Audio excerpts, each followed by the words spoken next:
दादा, पुत्र जरा अंदर से मेरे दान तो ले आ। पोता, पर दादाजी अभी तो रोटी नहीं बनी। दादा, और नहीं पुत्र, रोटी नहीं खानी, सामने वाली बुड्ढी अम्मा को स्माइल देनी है। अंग्रेज, क्या तुम्हें तैराकी आती है? पाकिस्तानी, मुझे तैराकी नहीं आती।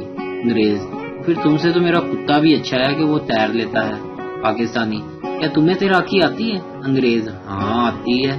पाकिस्तानी, फिर तुम्हारे में और कुत्ते में क्या फर्क हुआ?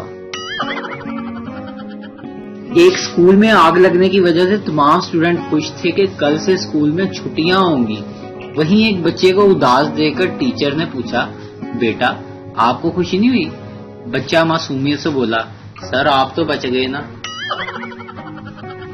गाहक हजाम से, तुम लोगों को डरावने किस्से क्यों सुनाते हो? हजाम, इसलिए कि बाल काटने में आसानी रहती है। गाहक हैरानगी से, हैं बाल काटने में आसानी रहती है? हजाम, हाँ ना, जब मैं उन्हें डरावने किस्से सुनाता हूँ तो उनके बाल खड़े हो जाते हैं।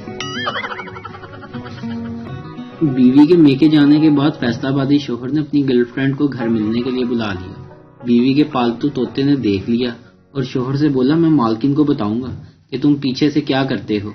गर्लफ्रेंड के जाने के बाद शोहर ने एक काला कपड़ा तोते के पिंजरे पर डाल दिया और तेज पंखा चला दिया।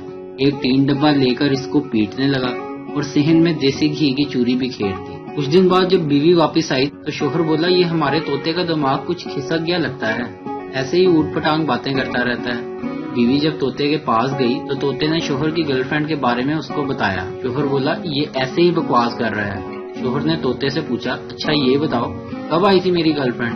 तोता, जिस दिन दोपहर को ही अंधेरा हो गया था, तेज आंधी तूफान आया था और देसी घी की चूरी की बारिश हुई थी।